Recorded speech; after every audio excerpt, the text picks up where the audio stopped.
Dear listeners, we would love to get to know you better. Please write in the comments which country and city you are watching us from. Thank you. Life had a way of settling into patterns, some comforting, others mundane. I often woke before dawn, savoring the stillness before the rest of the house stirred. In those early hours, with only the soft hum of the fridge and the occasional creak of the floorboards for company, I felt most at ease. It was my time to reflect, to remember why I had chosen this life, with its moments of joy interspersed with the weight of responsibilities. Katie and I met in college, a whirlwind romance that felt too good to be true. She was all fire and determination, the kind of woman who made you feel like you could conquer anything with her at your side. We married young, and within a few years Jill and Jenny came along. Our daughters were the heart of our world, bright, vivacious, and occasionally maddening in the way only teenage girls could be. As the years passed, our family found its rhythm. Katie managed the logistics of our lives, ensuring that birthdays were celebrated and dentist appointments weren't missed. Meanwhile, I found joy in the simpler things, fixing the leaky faucet, organizing Sunday BBQs, and being the constant presence my daughters could rely on. It wasn't perfect, but it was ours. Father's Day was one of those rare occasions when the spotlight turned to me. Katie and the girls made sure I felt special, even if the celebrations were modest. A homemade breakfast, a heartfelt card, and a few hours together. It was all I ever wanted. I never needed grand gestures. The love we shared was enough. Yet beneath the surface of our seemingly happy life, I'd started to notice subtle shifts. Katie worked later, smiled less, and seemed distant, even in her moments of presence.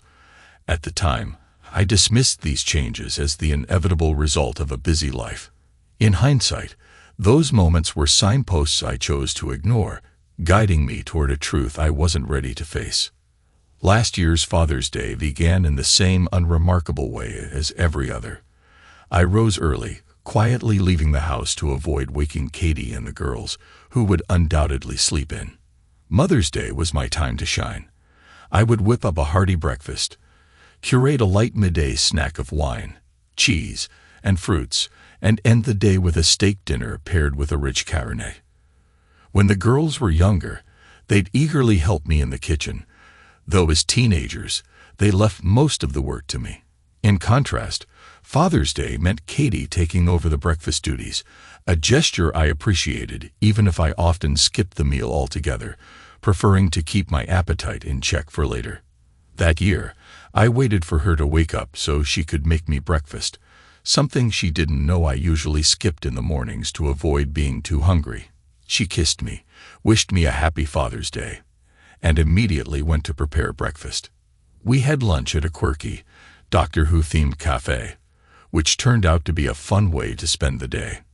My wife is extremely organized, always keeping track of the calendar, from holidays to the kids' schedules. She rarely misses anything, except when I forget something. The following year, she pointed out while going over the calendar that my birthday happened to fall on Father's Day. I wasn't shocked, joking that I hoped I wasn't going to get shortchanged on presents. She laughed and promised something extra special. I couldn't help but wonder if that meant more than the usual birthday and Father's Day treat, a routine that had developed between us over time.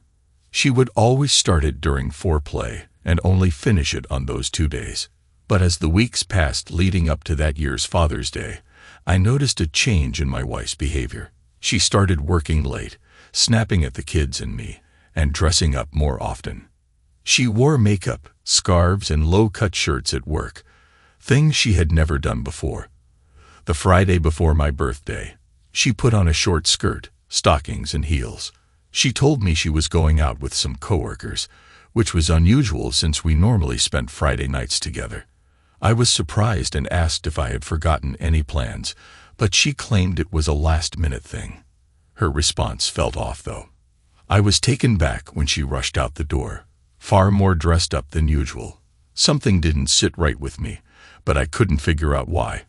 I tried to shake off the feeling, but it lingered. She came home just before midnight, her hair in a simple ponytail instead of the styled look she had earlier. She walked past me without saying anything and went upstairs. A few minutes later, I heard the shower running. I couldn't help but wonder what she had done that required a shower before bed. She didn't come downstairs to say goodnight, and that's when I realized something was off. The next morning, I left for work early, but there was no kiss goodbye, something that had never happened. I was unsettled, but I tried to focus on the day ahead. At the store, Missy, the morning barista, was waiting by the entrance. She was a pretty redhead with striking blue eyes, and even though I was happily married, I couldn't help but notice her. "Hey, Bill," she greeted me. "Good morning, Missy," I replied. She could tell something was bothering me and asked if I was okay. I told her I had a lot on my mind. She offered me a coffee, which I gratefully accepted. As she prepped for the morning rush, I checked in with my team. I made sure to visit every department, even though my managers were competent. I wanted to build strong relationships with the staff. My last stop was the coffee shop, where Missy had my usual black coffee ready. "Here you go," she said with a smile. "Thanks, Missy," I said, leaving a $2 tip. She tried to refuse, but I insisted.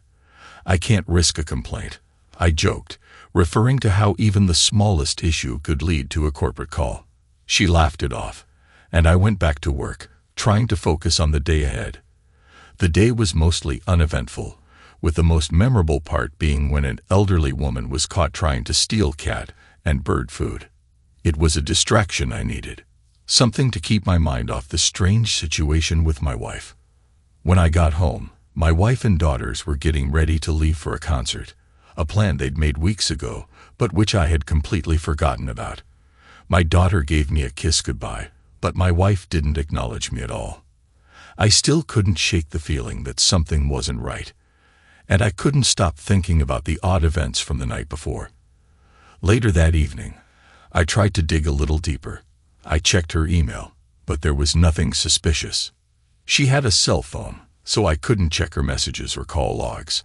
I even peeked in the laundry hamper, but since it was Saturday, she'd already done the laundry. I didn't find anything.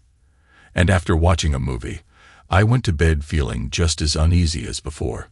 On the morning of my birthday and Father's Day, I went through my usual routine. Coffee, toast, and some quiet time outside enjoying the nice weather. When I went inside to refill my coffee, I was surprised to see my wife and daughters already up and packing lunch. "We're going to the beach," my daughter Jill said. I went upstairs to get dressed, but as I was putting on my shirt, I heard my daughter Jenny yell, "Bye, Daddy," and the door slammed. I looked out the window as they drove off. It hit me. They had remembered my birthday, but I never expected Katie to forget. Standing in the living room, I heard my phone ring. It was my mom. "Happy birthday and Father's Day, Billy," she greeted me. "Thanks, Mom," I replied. "Kathy has big plans for you today," she said. "No, she took the girls to the beach a while ago," I explained. "That's unusual. She doesn't usually do that," Mom remarked. "I don't know. She's been acting strange lately," I confessed. "Don't worry, she's probably got something planned for later." "Love you, Billy," Mom reassured me. "Love you too, Mom," I said. I was still trying to wrap my head around everything my mom had said when the phone rang again. It was Ann, my assistant. "Bill, we had an issue at the shop," Ann said. "What's going on?" I asked, already feeling anxious. "Missy was pushed on the stairs by a customer. She fell and might have broken her arm," Ann explained. "Is she okay?" I asked, the concern rising in my chest. "They took her to the hospital for x-rays," Ann replied. "Damn, that's awful. Is everything covered on your shift?" I asked, trying to stay calm. "Yeah, we're all good here, just didn't want to catch you off guard," Ann said. "Thanks for the heads up, Ann." I hung up, my mind still reeling from everything that had been happening. I assumed my wife and kids wouldn't be back anytime soon, so I decided to go out for breakfast on my own. I headed to IHOP, but as soon as I walked in, I knew I'd made a mistake. The place was packed with families celebrating Father's Day, and it hit me hard. I left almost immediately and ended up at McDonald's instead. Eating alone in the park, I thought about the lake I used to take my daughters to when they were younger. They had loved it back then, but as they grew up, I started to feel like a stranger to them. By 1 p.m., I still hadn't heard a word from my wife. I figured dinner plans were off, and I found myself at the Doctor Who cafe, posting a picture of my lunch online. As usual, I got a bunch of likes and Father's Day wishes, but then I noticed a comment from my mother-in-law. She assumed I was with my family at the beach, since Katie had posted a few pictures from there. I finished my sandwich and decided to head to a nearby sports bar to unwind with a beer. The place was packed, so I slipped next door into a cigar lounge, treating myself to an expensive $60 cigar. "Happy birthday to me," I muttered as I lit it. I sat at the bar, turned on the Sox game, and a couple of guys invited me to join their card game. "I'm Bill," I said, introducing myself. "I'm Lance, and this is my brother Jerry," the older man said. They finished their hand and dealt me in. "Help yourself to a drink, Bill," Lance offered, grabbing a cooler. I grabbed a Miller Lite, and Jerry asked, "No kids today, or is the ex with someone new?" I felt a wave of discomfort. My wife and daughters are at the beach. They didn't even remember today. "That's rough," Lance said. "My boys are both in the military. My daughter's in California," Jerry added. "My grandson just turned 2. I'm visiting next week." "Sounds nice," I replied, forcing a smile. "When my girls were younger, I used to take them to the lake." They loved it.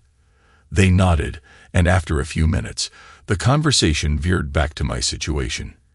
"Do you think she really forgot? Or is she just avoiding you?" Jerry asked. I explained the changes I had noticed in my wife recently, and they exchanged looks. "She's cheating on you?" Lance asked bluntly.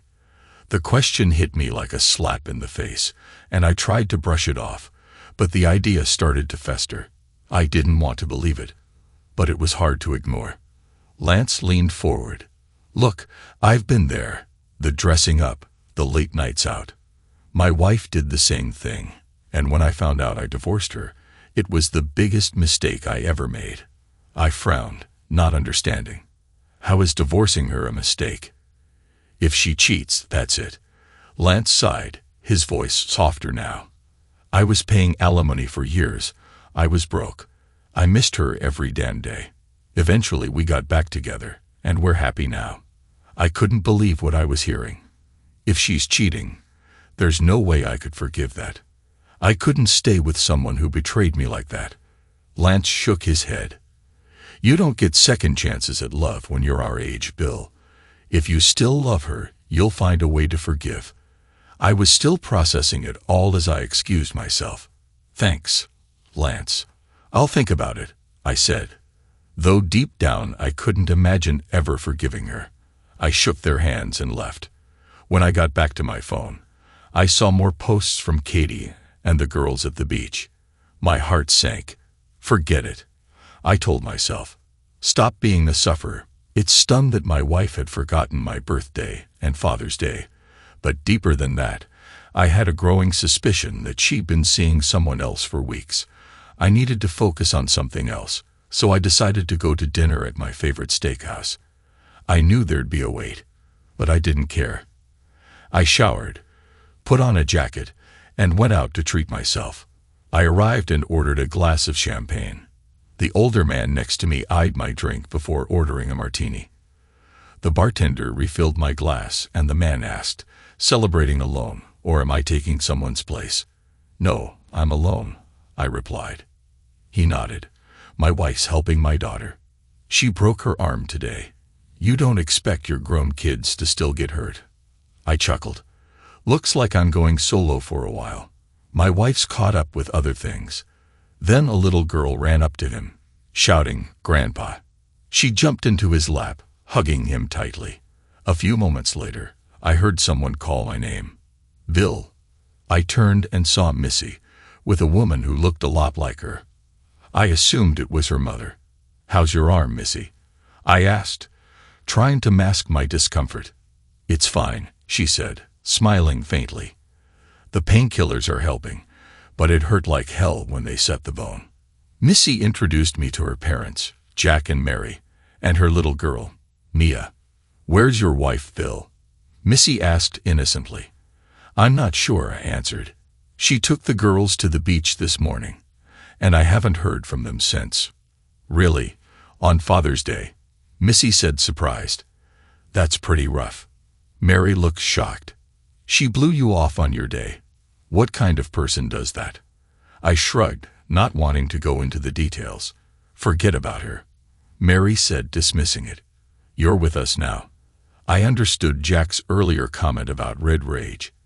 "I don't think I can," I said. "Come on, don't let it get to you," Jack said with a grin. "It's your day too." "But it's your day, Jack," I protested. "I don't want to crash your celebration." "Nonsense," he said. "This is our day too." "Grandpa," Mia called, cutting our conversation short.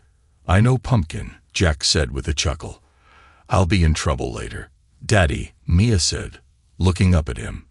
Jack winked at me as their buzzer went off. "Pay up, Bill, and meet us at the table." I slipped a $20 bill on the counter, following them to their table. "I'm sorry, Bill," Missy said as I sat down. "My parents can be a bit much." "No worries," I replied. "It's better than being alone."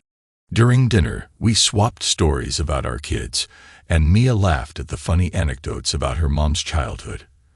As my phone buzzed, I saw it was Katie calling. I let it ring, leaving the phone face down on the table. "Your wife?" Mary asked, noticing. "Yeah," I said quietly. "It's more than you think, isn't it?" Missy asked gently. "I think so," I said, my voice barely above a whisper, "but I don't have any proof." "Everyone makes mistakes," Mary said, glancing at Jack. "Maybe you can forgive her." Missy shot her a look, but I didn't comment. I signaled the waiter to bring the check and paid for the meal. "Thanks for inviting me, Bill," Jack said with a handshake. "It was a pleasure," I said. "Happy Father's Day." When I left, I still didn't have the proof I needed, but I felt unsettled. 2 people had suggested I might be able to forgive her. I wasn't sure I could. When I got home, the girls ran up to me, apologizing for forgetting Father's Day. "Don't worry about it," I said, hugging them both. "I didn't expect you to remember." Jill ran inside to tell Katie, "It's your birthday today. We didn't know. I'm so sorry." She broke down in tears, pressing her face into my chest. "You must hate us." "No, sweetheart, I love you both," I reassured her. "Your mom suggested the beach, and we didn't think." She trailed off. "It's fine," I said. "Don't worry about it." I didn't mention the anger I felt toward their mother. That was something I'd deal with later. "Let's go inside," I said softly. After changing into something comfortable, I came downstairs to find Katie sitting alone, crying.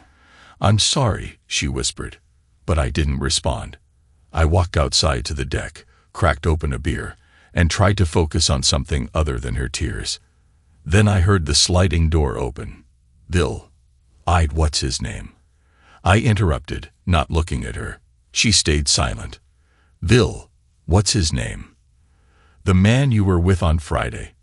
My anger surged as soon as she didn't deny it. That was it. I knew I was going to need a divorce lawyer. Nearly 2 decades of marriage gone. I had been such a fool. As my mind raced, I couldn't help but wonder how long this had been going on. Whether he was the first, or if I even knew him. Betrayal has a way of making everything spiral out of control. I made up my mind. I'd request a paternity test for the girls during the divorce. It would give me some peace of mind, and force Katie to face the consequences of her actions. The rest of the night was spent scouring divorce laws online, and by the time I drifted to sleep, it was on the couch. That's how I spent my birthday. I woke early to find Katie still in bed, curled up around her pillow, looking peaceful. She looked beautiful, even though she wasn't mine anymore. I grabbed what I needed, showered quickly, and slipped out of the room without waking her. As I walked down the hallway, Jill was standing there waiting. "How bad is it, Dad?" she asked, her face filled with concern. I let out a heavy sigh. This is as bad as it gets. Can you forgive her? It's just one day, right? Jill pressed. She didn't just forget my birthday or Father's Day, I answered, my voice breaking. She cheated on me. Jill shook her head in disbelief, her voice trembling. No, Daddy, she wouldn't do that. She did, but I won't forgive it, I said firmly. Jill paused, then spoke slowly as if trying to reason with me. Think about it. The last few weeks she's been different. Friday, after getting a tan and doing her hair, she dressed up like she was going to a club. That wasn't for me. I nodded, my frustration growing. She barely spoke to me all weekend. She was clearly avoiding me. Jill seemed to soften, her voice quiet but insistent. When has she ever taken you to the beach without me? What if it wasn't an affair, just a mistake? Can't you find a way to forgive her? I shook my head. I don't think I can. Look at her actions. She hasn't treated me like she loves me for weeks. When Grandma asked why she didn't call Grandpa on Father's Day, she screamed, no, so loud we thought he was having a heart attack. Dad, he's fine, Jill said quickly, but Mom was sobbing. She kept saying she loved you over and over. Jenny even wanted to call an ambulance for her. I don't know what to say, Jill. You can't cheat and still claim to love someone. It's selfish, not love. She chose him over me. Jill hugged me tight, tears streaming down her face. Please don't divorce her. I need to go to work. We'll talk more later. I turned to leave. Jill walked into Jenny's room. I'll tell her what we talked about. No more secrets. I couldn't help but wonder how long we'd still be a family. Kathy had been too busy to reach out, so I kept my composure. The only thing out of the ordinary was filling out Missy's accident paperwork. She was going to be compensated for her vacation, and I hoped she wasn't too stressed out. I didn't know much about her personal life, only that she wasn't married. Missy came by to sign the forms. She couldn't use her left hand, so I filled out the accident report for her. How's everything at home? She asked, her voice cautious. Not good, I replied. She didn't deny the affair when I confronted her. Damn, Bill, I'm sorry, Missy said. I know you probably don't want to hear this, but I get it. My ex cheated on me while I was pregnant. I kicked him out before our daughter was born. Your mom said she forgave Kathy last night. It felt strange, I said. She looked right at your dad when she said it.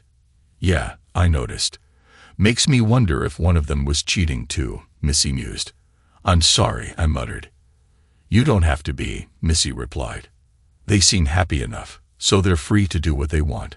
I don't trust liars, I said flatly. After work, Kathy wasn't home. I assumed she was with her new guy, and it pissed me off. I drove to her grocery store and saw her car in the parking lot. To my surprise, she was sitting in the car with a younger man. When she saw me, she yelled, "No," and jumped out of the car, but I didn't stick around. If she wanted to cheat, let her, she could have him. I was done. I went home, packed a bag, and planned to stay at a hotel until I found a place of my own. Before I could leave, Jenny and Jill came running to me, crying and begging me to stay. Sorry, girls, but your mom was about to cheat on me. I saw her with a guy in her car. Dad, this has to be a mistake, Jenny said, desperation in her voice. I saw what I saw. She was with a man after work. Why else would she be with him in the car? Please, Daddy, don't break up the family, Jenny sobbed.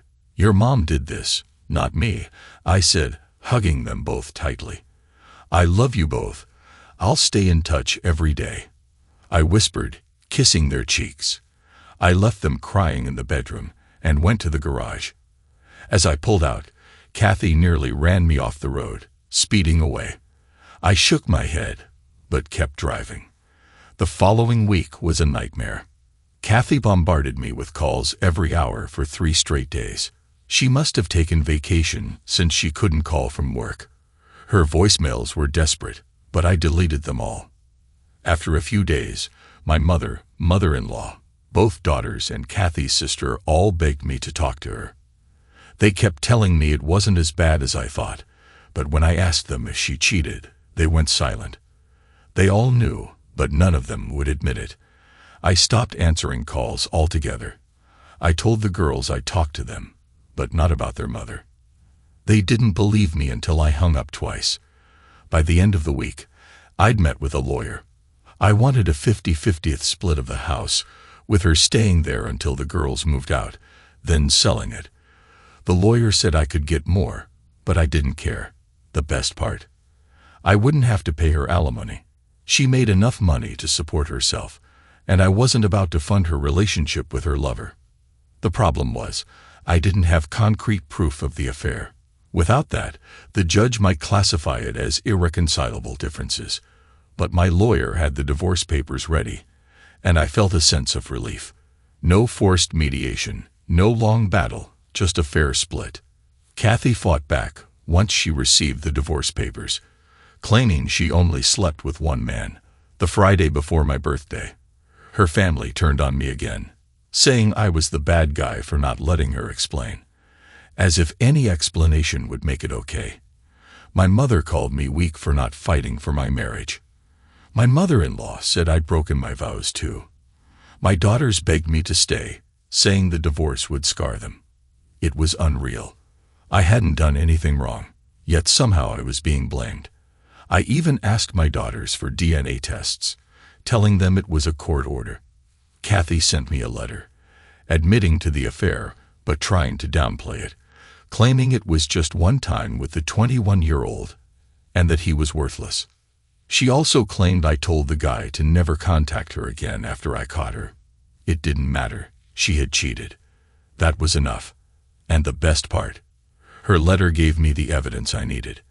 I didn't even need to prove infidelity in court. Despite her resistance, the judge approved the divorce within 60 days, and I was labeled the bad guy. My family stopped speaking to me, but I stood firm. I called my daughters every day, leaving voicemails, but they never picked up. I refused to let them blame me for the silence. On Sundays, I started meeting Missy for coffee. It was a coincidence at first, when I ran into her and Mia at a local cafe. I invited them to join me, and we spent a while talking, with Mia busy playing on my iPad. Missy tried to reassure me that my daughters would eventually come around, even though I feared Kathy's influence might have a stronger pull on them. The following Sunday I saw them again. Missy teased me, asking if I was stalking her. I laughed and told her that I just appreciated the quiet mornings. It wasn't intentional, but we ended up meeting each week.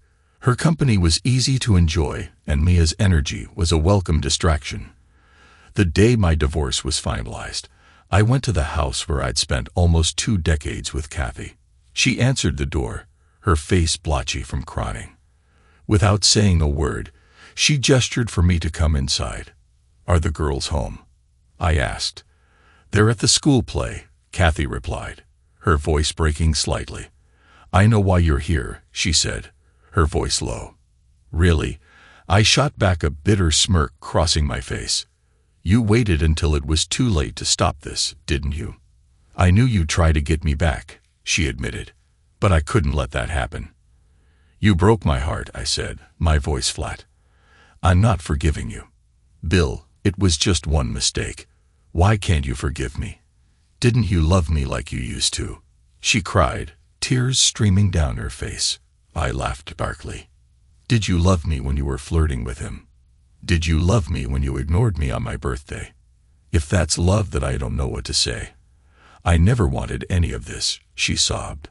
"I never wanted a wife who cheated on me," I snapped. "But here we are," she gasped, but I cut her off before she could say anything else. "Not only did you break my heart, but you turned my family against me. I'll never forgive you for that." "It's your fault for overreacting," she shot back defensively. I could feel my anger flare again. "If you don't get my family to apologize to me, I'll tell every man you date what you did. I'll make sure no one ever trusts you again. You can't blame me for this," she said, almost pleading. "Oh, really? Did I cheat on you?" I retorted. "You've taught our daughters that cheating is fine. They'll grow up thinking it's acceptable, and I'll be the villain. Well, I'm done." I'm not going to keep playing the fool while you chase some guy's attention. I pulled my hand out of hers. Rot in hell, I spat, turning and walking out as she cried behind me. A few weeks later, Missy stopped by my office. "Got a minute, Bill?" she asked, her voice light. "Sure," I replied, unsure of what was coming next. "Does the company have any rules about dating employees?" she asked, and I immediately understood what she was implying. "I was hoping to ask you out," I admitted, unable to hide my smile. "We do have a strict maltreatment policy," I continued. "If things don't work out, it's on us, not the company." "Good," she said, handing me a folded note with her address and phone number. "Dinner tomorrow night. Mia's coming too." I grinned. "I'm looking forward to it." She left with a light-hearted step, and I couldn't wait for the evening to come. Later, I left a voicemail for my daughters, letting them know I missed them and giving them an update on my life. I knew it might stir things up, but I was ready to move on. Missy seemed like a good place to start. Missy was not only beautiful, but also genuine, and I'd already met her sweet daughter and her warm parents. It felt like a fresh start, something I desperately needed. Then just 15 minutes later, I got a text from Kathy. "I can't believe you're already dating. You're a fool." I laughed to myself, realizing how delusional she was. I wasn't mourning our marriage. At 41, I was still young enough to start over. Missy was in her early 30s, and maybe she'd want more kids down the road. But for now, I knew she was looking for something serious, not just a fling. That evening, I prepared for dinner with Missy. I felt good about myself, fit, successful, and ready for a new chapter. But as I thought about dating again, I realized how much things had changed. Dating was different when you weren't married anymore. Back then, everything had been so easy. I even found myself worrying about how to please a new partner, but I shook off the anxiety. I was ready to move forward, even if it would be awkward at first. With a bottle of wine, a bouquet of flowers, and a stuffed bear for Mia, I headed to Missy's house. I figured it wouldn't hurt to win her daughter over too. When Missy opened the door, I was struck by how beautiful she looked. Her fiery red curls framed her face, and her sundress, just above her knees, showed off her long legs. She was barefoot, her toes painted bright pink. "Do I pass the test?" she asked, her eyes twinkling with humor. "Absolutely," I said without hesitation. She laughed, then took the flowers and wine from me. "Mia's watching TV. Go say hi to her. I'm sure she'll love the bear." As Missy went to the kitchen, I knelt down next to Mia. "Hey there, sweetie. I brought you a bear." Mia hesitated for a moment, then smiled and grabbed the bear, running off to show Missy. The whole scene reminded me of when my own daughters were that age, and a wave of nostalgia hit me hard. "Are you okay?" Missy asked, noticing the wistful look on my face. I forced a smile, just thinking about my daughters when they were little. "Is it really that bad?" she asked softly. "They won't talk to me. Kathy's turned them against me, but I'm not giving up. I leave the messages every day," I explained. "I'm really sorry, Bill," Missy said quietly. "I know it's tough, but I also know they listen to my messages. I told them about our dinner plans, and Katie texted me saying, 'I'm in a hole for moving on so fast.'" "Sorry, is that too fast?" I joked. Missy bit her lip, looking cute and unsure. "Maybe, but I'd be happy to figure it out with you." She smiled and took my hand. "Dinner's ready. Hope you like pasta with meat sauce." "Sounds perfect," I said, grinning. "I also brought garlic bread, so get ready for some serious couch time later." Mia giggled, and I was surprised by how relaxed and open Missy had become. She caught my awkward expression and said, "Bill, we're both adults here. I like you, and I'm not shy about it. You're a great guy, and I think it's worth giving us a shot." "You think I'm hot stuff?" I asked, still processing the shift in our conversation. "Yep," she said with a playful glint in her eyes. "You've been causing quite a stir at the store. You're good-looking, in shape, and smart, And we all know how you feel about loyalty. I sat there feeling better than I had in a long time. So I'm getting in line early, she added with a wink. I squeezed her hand. I like you too. Mia, noticing that she wasn't the center of attention anymore, piped up. Sketty's my favorite. I love Sketty too, I said with a smile.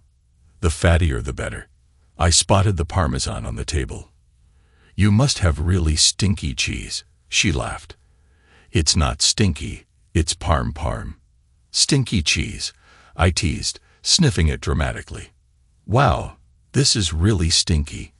Missy shook her head as I handed the jar to Mia. She sniffed it, shrugged, and then poured it over her pasta. We kept things light, chatting about Mia's preschool and her little circle of friends. Mia had a lot of stories to share, and I enjoyed every second of it. Eventually, Missy became quieter, just watching Mia and me talk. As the evening wore on, she started cleaning up and I offered to help. No need, Missy laughed. She hasn't told you about her favorite TV shows yet. After getting Mia settled for the night, Missy joined me on the couch with a glass of wine. She leaned back, sighing contentedly, and propped her feet up. I love being a mom, she said, her voice soft. But sometimes this right here is the best part of my day. Without thinking, I wrapped my arm around her as she relaxed into me. It's harder with two, I said, thinking of my own experience with the girls. Definitely, she agreed with a knowing smile. After a moment of silence, I asked, do you think your girls will ever come around? I hope so, Missy said thoughtfully. It's still new for them. I'm doing my best. I know it'll take time. She kissed my cheek, her touch gentle. You're a great father, Bill. Don't give up on them. She set her glass down, her expression turning serious. Bill, I've already told you how I feel. I'm not one for games. I want us to keep seeing each other, and that includes being exclusive. I have Mia to think about, and she needs a solid father figure in her life. I need a partner, someone steady. I opened my mouth to respond, but she held up her hand. I know what you're going to say. Usually, this conversation scares the guy off. But I don't think you're that kind of man. I'm giving you the chance to back out. If you're just looking to date around, I'm not your girl. But if you're serious, then I'm here. Wow, I said, surprised. Was that a rehearsed speech? Missy's expression faltered, and I thought for a moment that she might think I was rejecting her. Missy, I said quickly, we've known each other for years. The last few weeks have been great. I'm a family guy, always have been. I don't really know how to be single, and honestly, the idea of dating again scares the hell out of me. If Kathy had been faithful, I'd still be married. I'm not looking for something casual. She smiled and squeezed my hand. You're a good man, Bill. Smart, funny, and you make the best spaghetti I've ever had. She laughed, giving me a playful shove. I'd like to be your girlfriend. Let's make something real out of this, for both of us and for Mia. That night, we didn't sleep together. As tempting as it was, I felt it was better to take things slow. Missy had pretty much laid her feelings on the line, and I wanted to respect that. A few days later, I got a break when a guy applied for a managerial position at the store. I didn't know his name, but I immediately recognized him as the man who'd played a part in ruining my marriage. He was interviewing for the night manager position, and I told Ann to hire him on the spot.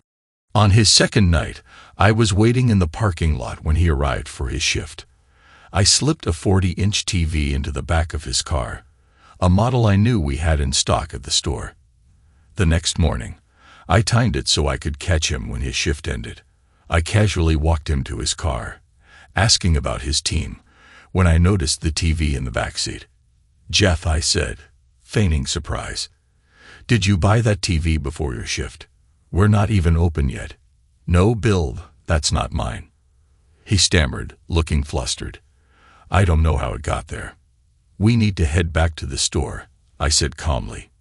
He tried to insist on checking the security footage, so I played along and took him to the security room. I'd already disabled the cameras, and when he saw the system was down, he panicked. I called the cops, and though he was convicted of a misdemeanor, he didn't serve jail time.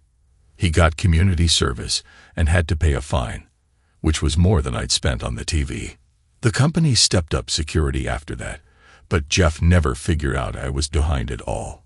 A week later, Missy and I were standing outside my office. When I pulled up, she greeted me with a kiss. "Are we still on for dinner tonight?" she asked, her voice warm. "Definitely," I replied. "I'm making something special." Just then, Katie's voice came from behind us. "Is that the tramp?" I turned around surprised. "Excuse me." Missy remained calm, facing Katie. "Katie, what do you want?" Katie crossed her arms, frowning. "I've been trying to call you. Did you block my number?" Missy's tone turned sharp. "Yes, after your 30 messages calling me an a-hole for living my life. What do you want?" "I need to talk about the girls and their college plans," Katie said, her expression softening just slightly. "They can go wherever they want. I've already set aside the money for them," I said flatly. "I'd like to be involved, but since you've poisoned them against me, they won't even talk to me," Katie said, her voice rising. "They're just worried you won't pay for their tuition," I said, keeping my cool. "Of course I will. I still love them, despite everything," Katie insisted. "Because you can't keep your legs closed," I shot back. "I lost them in the divorce," Katie retorted. Missy couldn't hold back a laugh, but Katie shot her a glare. "It was one mistake," Katie said, trying to justify herself. "One mistake. You destroyed my family," I said coldly. "You should still be my husband," Katie argued. "Delusional," I muttered. "You ruined everything. If I find out you're seeing anyone else, I'll make sure he knows exactly what kind of woman you are." Katie yelled something as I walked away. Missy had shoved her up against the car, jabbing her finger in Katie's face. "Stay away from my man, witch." You tossed him aside, and I picked him up. I rushed over to pull Missy off her, putting a stop to it. "Let it go, Missy, she's not worth it." Katie was shouting insults as I walked away. "Please, Katie, just go away. It's over, and it's your fault." I left her there, sobbing, and caught up with Missy, who was breathing heavily. She apologized, but I couldn't resist teasing her a bit. "I have to admit, I like it when women fight over me," I grinned. "Does wonders for my ego." We laughed and went inside. Later that night, I got a call from my mom. She barely spoke before the line cut off. I tried calling back, but there was no answer. A quick call to emergency confirmed that paramedics were already on their way. Without thinking, I bolted from the store, telling Anne to cover for me. Missy called after me, but I didn't stop to explain. I ran straight to my car. By the time I reached my mom's house, the ambulance was already leaving. I followed it to the hospital, but when I got to the emergency room, I found out she had passed before they even arrived. She must have fainted while we were on the phone. I sat alone in the waiting room, tears streaming down my face, thinking about the last conversation we had. What was she trying to say? Was it, am I in trouble? Am I having a heart attack? I'll never know. My phone rang. It was Missy. "Hey," I said quietly. "My mom just died." "Oh, Bill, I'm so sorry," Missy replied softly. "Yeah, thanks," I said, my voice thick. "I don't think I'll be great company tonight." "No, I'm coming to you. You need me, Bill. Let me come, please. I didn't want to be alone." "Okay," I agreed. "I'll be home soon. I'll see you when you get here." After hanging up, I got in my car. Instead of heading straight home, I drove to my old house. I had to tell the girls whether they wanted to see me or not. As I pulled up, I saw both their cars in the driveway. My stomach sank. I never thought the first thing I'd have to tell them would be something like this. I didn't care that I didn't live there anymore. I entered the code for the garage and stepped inside. Kathy's car wasn't there, and that was a relief. I wasn't sure I was ready to face her in that moment. The house was quiet. I went upstairs and found the girls' rooms. "Daddy," Jill called as I walked in. "What do you want?" Jenny shouted from behind her. Did you come to bag? Jenny added with a sneer. Well, you can go to hell, I said, cutting her off. Grandma had a heart attack and died this morning. Both girls froze, their faces filled with shock. I just thought you should hear this from me, I added. Now I'm going to hell, I muttered as I turned and walked out. Jenny yelled after me, but I didn't stop. I went straight to my car and drove away. I ended up at the small lake where I used to spend so much time with the girls. The air was cold, and the water was just beginning to thaw, perfectly still. I sat on a bench and cried, not just for my mom, but for the distance that had grown between me and my daughters. Jenny's anger echoed in my mind. It was clear she didn't want me in her life. I couldn't help but wonder if I had made a mistake somewhere along the way. What had I done to make them hate me so much? Katie was the one who had destroyed our marriage. Why couldn't they see that? I don't know how long I sat there, but then I heard footsteps. I turned and saw Katie and the girls approaching. How did you find me here? I asked, staring at the water. You didn't turn off the Find My Phone app, Kathy said. Bill, I'm really sorry about your mom. Yeah, well, I spat. Do you regret her end? Or the fact that you turned her against me and she died without making up with me? She didn't respond. Leave me alone. I can't deal with you right now, I said. I'll never forgive you for what you did to me. The last time we talked, she told me she wouldn't speak to me again until I backed out of the divorce. She didn't even say she loved me when she hung up. I'm so sorry, Bill, for everything, Kathy said, her voice soft. I heard her walk away and then Jenny spoke. Dad, we're sorry too. Please forgive us for being witches. I turned around and both girls rushed to me, wrapping their arms around me. We cried together a long, silent moment of grief and reconciliation. It's not my fault, girls, I said, trying to make them understand. Why can't you see that your mom is the reason we're not together? We're sorry, Dad, Jill said, her voice thick with emotion. We just thought you should forgive her. She still loves you. It's so obvious. Not enough to stay faithful, I replied, my voice bitter. I'm sorry, girls, I'm really sorry, I added, holding them tighter. We embraced again while Kathy watched from her car, parked in the distance. Girls, I need you, I said, my heart heavy. You'll be leaving for college soon, and I'm going to miss you so much. We've wasted so much time. We get it, Daddy, Jenny said softly. We're not going to shut you out anymore. Jill added, I just wish Grandma had a chance to make things right. Daddy, can we come with you? Jenny asked. We haven't seen your new house yet. Maybe we could grab some pizza. Sure, I said, smiling through my sadness.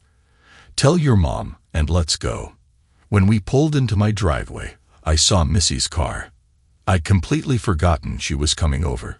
Looks like you're going to meet Missy, I told the girls. Is she your girlfriend? They asked in unison, making me laugh. Yeah, I said. I mean, we've only just started dating. Look at you blush, Jenny teased, grinning. The girls jumped out of the car and ran to Missy's door, bombarding her with questions. I could tell Missy wasn't quite sure what to make of the situation. Girls, give her a break, I said, laughing. Let's carry her inside, and I'll introduce you all properly. They gave me quick kisses on the cheek and rushed off. I walked over to Missy, who looked surprised. Sorry about all that, I said as she opened the door. She smiled warmly and kissed my cheek. Your daughters. Come on, I said. Let me properly introduce you. I must look a mess, Missy said, glancing up at me. I laughed. You look fine. They'll like you. Jill, Jenny, this is Missy, I called to the girls. They both hugged Missy and, as usual, cheekily said, You're super hot. Jill jumped up and said, Good for you, Daddy. Missy laughed, and I was too stunned to say anything. Let's take a quick tour of the house, then I need to handle some things for Grandma's funeral, I said. Bill, I'll order the pizzas while you show them around, Missy offered. Sounds perfect, I said. You're reading my mind.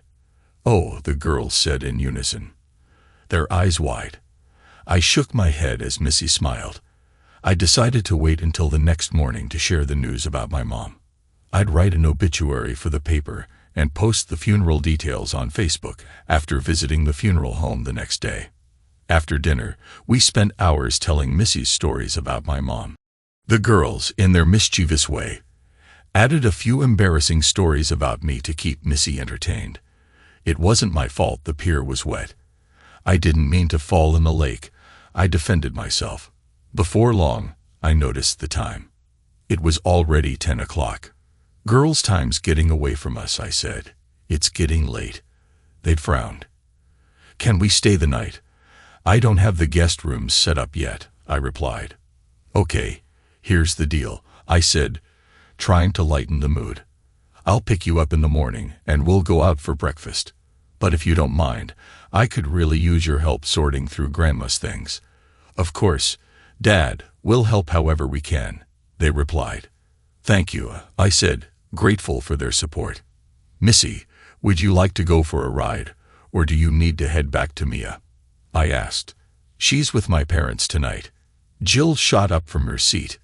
"Who's Mia?" "Mia is my 4-year-old daughter," I explained. Both of them squealed. "Oh my God, I can't wait to meet her," Jenny exclaimed. Missy laughed at their excitement. "I promise, soon." "Okay, let's go," I said. After we got back to my house, Missy and I sat on the couch. "They're great girls," Missy said, smiling. "I'm glad we're finally getting along," I replied with a sigh. "I just wish it didn't take losing my mom to make it happen." Missy snuggled into me, and I wrapped my arms around her. I fell asleep with her there, feeling the warmth of her embrace.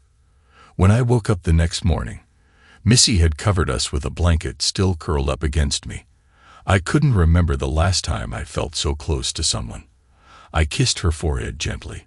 "Sorry I fell asleep on you," I said softly. "Mum," she mumbled, stretching. "It's fine, Katie. You've had a long emotional day. Would you like to join me and the girls for breakfast?" I asked. "Only if I can bring Mia. My parents have plans this morning," she replied. "Of course my daughters will love her," I said, smiling. I texted the girls and asked them to meet us at IOP. When I walked in, holding Mia's hand, the girls immediately rushed over to her. In no time, Mia was lifted into the air, twirling and laughing, surrounded by kisses. "I have to go to the bathroom," she squealed. The girls chorused, "We'll take her," and hurried off to the bathroom. "I don't know, Missy," I said with a grin. "Do you think they'll get along?" She playfully gave me a tap on the shoulder and kissed my cheek. "I hope it stays that way for years to come," she said. It was a little unnerving to hear her say that, considering we'd only been on one official date. But I had to admit, I was starting to feel the same way. As we sat down to eat, Mia and the girls talked nonstop. Maya asked so many questions about their lives that even the girls seemed surprised by her curiosity. She wasn't just talking about herself, she genuinely wanted to know everything about them. The girls were pros at interacting with kids. They were neighborhood babysitters after all. They knew all the best kids shows and movies, and Mia was eating it all up. I noticed how quickly she bonded with Missy too. There was no jealousy or hostility. Despite the rocky past with my daughters, they had warmed up to Missy almost immediately. They hadn't spoken to me for months after the divorce. Yet they embraced Missy without hesitation. I didn't quite understand it, and I was going to have to ask the girls about it later. After making a few calls, sorting through my mom's things, and visiting the funeral home, I finally had a moment to relax. The girls came over for dinner, and Missy and Mia had left after breakfast to give us some space. Missy didn't want to be around during the emotional stuff at my mom's house. She thought it would be too hard for Mia with all the questions while we were still processing everything. "Daddy, are you in love with Missy?" Jenny suddenly asked, her tone serious. "We've only been out a few times," I said, trying to keep it light. "It's too soon to say that," Jill raised an eyebrow. "Okay, Dad. You ever seen those cartoons where the girl looks at her prince with hearts floating around?" I nodded, chuckling as I bit into my pizza. "Well, she looks at you like that." Jill said, like she's got hearts in her head.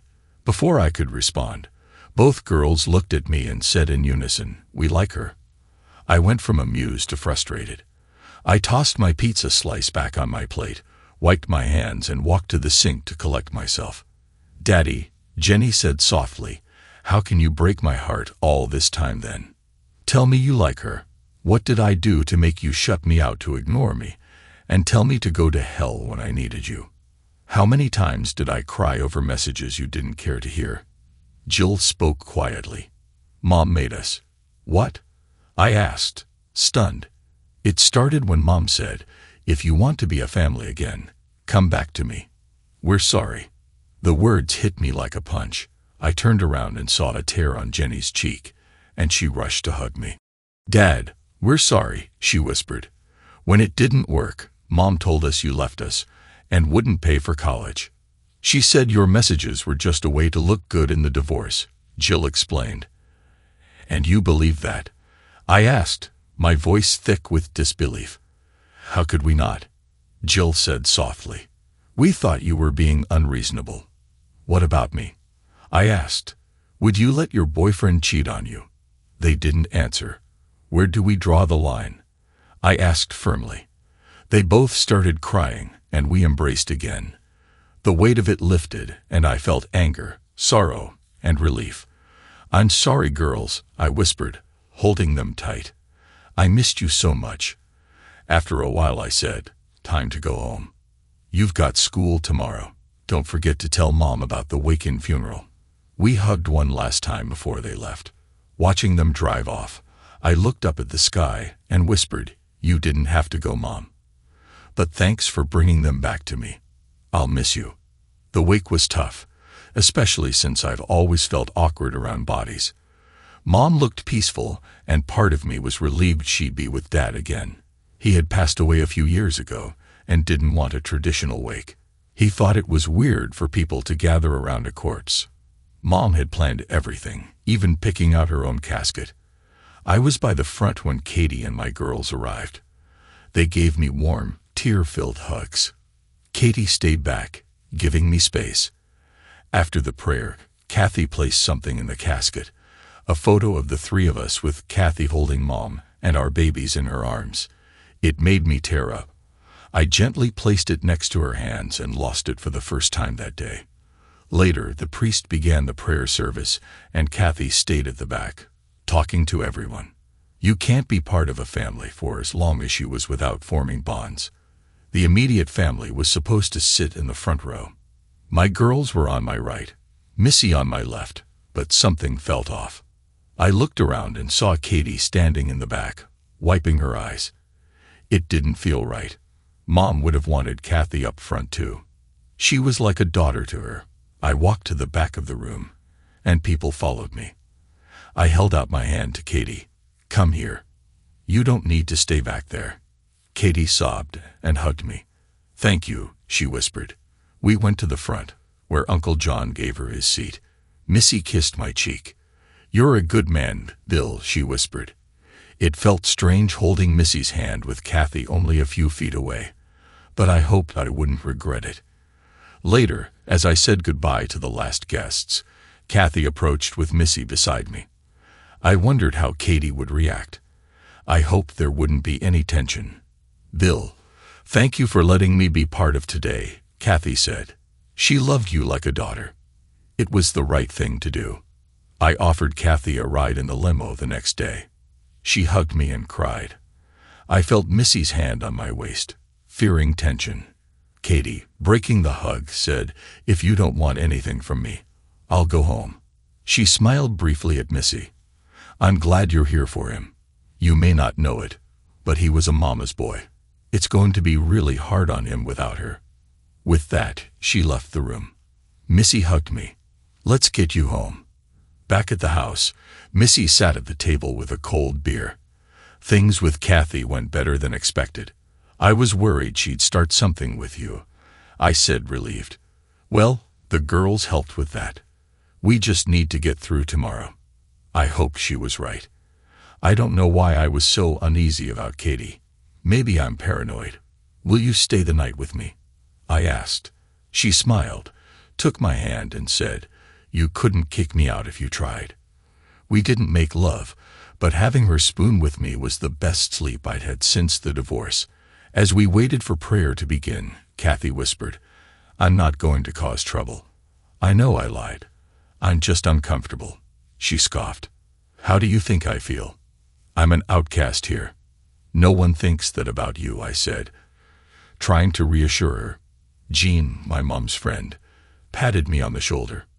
"Your mom was wonderful. We'll all miss her." After the funeral, we went to my mom's favorite Polish restaurant. Kathy seemed uncomfortable, searching for a seat. I led her to the table where Missy and the girls were sitting. "Kathy, you'll always be family, no matter the divorce. You're welcome here." She thanked me and a tear rolled down her cheek. I'm not sure when I got over the pain Kathy caused, but eventually I did. Life went on. The girls went to college and Skype with me every week. Missy and I are still together, and I'm close to proposing. Katie and I still talk occasionally, but we're on good terms. She's dating a nice guy, and I hope things work out. Some may think I should have forgiven Kathy, but I just couldn't. Maybe I'm the bad guy, but I can live with that. Thanks to everyone who took the time to listen to today's stories. If you enjoyed it, please consider liking and subscribing if you haven't already. Feel free to share your thoughts on the events in the comments below. Take care.